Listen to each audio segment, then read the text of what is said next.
జగన్మాత విరాట్ రూప్ ప్రదర్శన. అమృతోపమమైన దేవీ ప్రసంగాన్ని హిమవంతుడు శ్రద్ధాళువై ఆలకించాడు.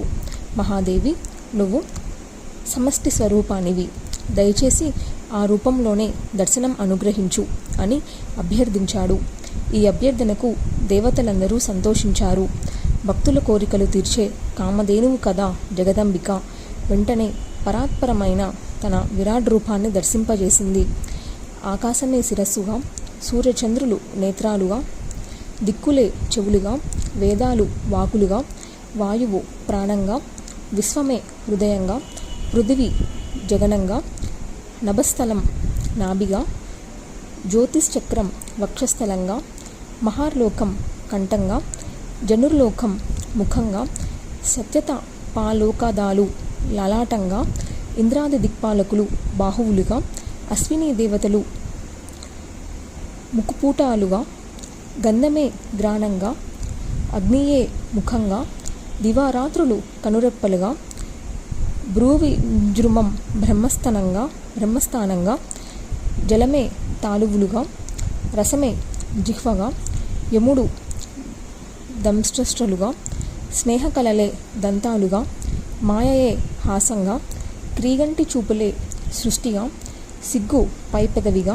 లోభం కింద పెదవిగా, అధర్మ మార్గం పుష్టభాగంగా, ప్రజాపతి మేహనంగా, సముద్రాలు కుక్షిగా, పర్వతాలు అస్థికలుగా, నదులు నాడీతంత్రులుగా, వృక్షాలు కేశాలుగా, కౌమార యవ్వన వార్ధక్యాది వయస్సులు నడకలుగా, మేఘాలు ముంగురులుగా, చంద్రుడు మనస్సుగా, శ్రీ మహావిష్ణువు జ్ఞానశక్తిగా, రుద్రుడు అంతఃకరణంగా, అశ్వజాతులు శ్రోణి దేశంగా, అతల కుతలాది లోకాలు కటి ప్రదేశానికి అధోభాగంగా విరజిల్లుతున్న మహారూపాన్ని, శ్రీమన్మహాదేవి విరాట్ రూపాన్ని హిమవంతుడు సకల దేవతలు సందర్శించి ఆశ్చర్యచకితులయ్యారు.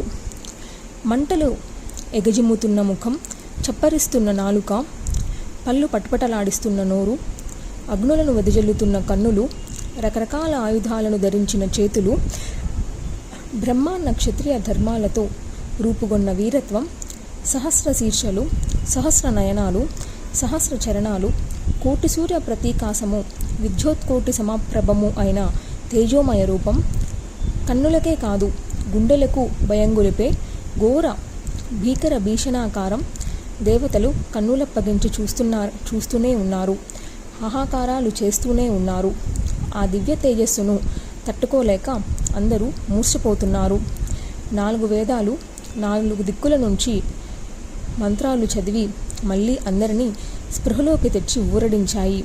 అప్పటికే ధైర్యం వచ్చింది.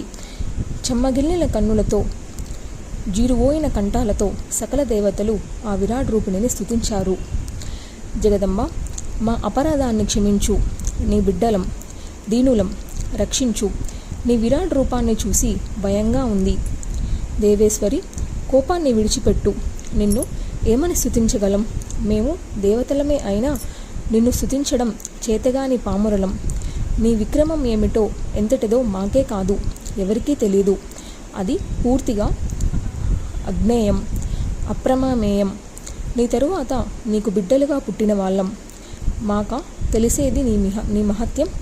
భువనేశ్వరి, ప్రణవాత్మిక, హ్రీంకారమూర్తి, నమో నమః.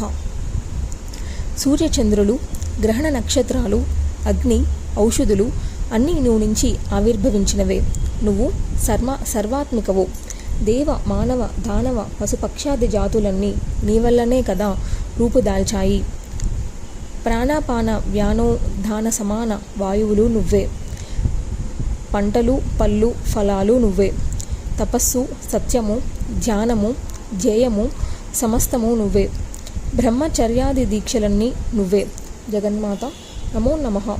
సప్త ప్రాణాగ్నులు, సప్త సమిధలు, సప్త హోమాలు, సప్త లోకాలు నువ్వే.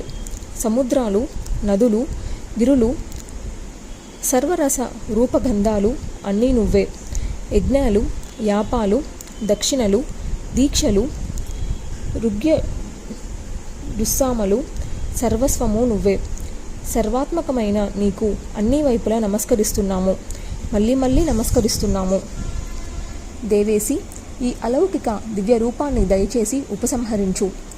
సౌమ్య సుందర రూపాన్నే మళ్ళీ ధరించు, దర్శనం అనుగ్రహించు అంటూ దేవతలు చేసిన అభ్యర్థనను జగదీశ్వరి మన్నించింది. భయపడ్డారని గ్రహించింది. కృపా సింధువు కనుక ఘోర రూపాన్ని వెంటనే ఉపసంహరించి సౌమ్య సుందరాకారంలో చిరునవ్వులు చిందిస్తూ నిలిచింది. పాశాంకుశవ రాభయ హస్తాలతో సర్వాంగ కోమలము, కరుణాపూర్ణ నయము, మందస్థితము, కాంబూజము అయిన రూపాన్ని దర్శించి బుధులు హిమవంతుడు భయం నుంచి తెప్పరిల్లారు. శాంతి చిత్తులై స్తుతిస్తూ సాష్టాంగపడ్డారు. అప్పుడు ప్రసన్నంగా వీరస్వరంతో మహాదేవి అందరినీ సంబోధించి ఊరడించింది. దేవతలారా, నా విరాట్ రూపం మీకు అందేదే కాదు, మీ పట్ల వాత్సల్యం కొద్దీ నేనుగా దర్శనం అనుగ్రహించానంతే. వేదాలు వల్లించిన, యాగాలు యోగాలు సాగించిన, దానాలు దొర్లించిన ఎవరికి నా విరాట్ రూప సందర్శన మహాభాగ్యం లభించదు. కేవలం నా అనుగ్రహం ఒక్కటే సాధనం. విరాట్ రూపమేమిటి, ఈ రూపమైనా అంతే.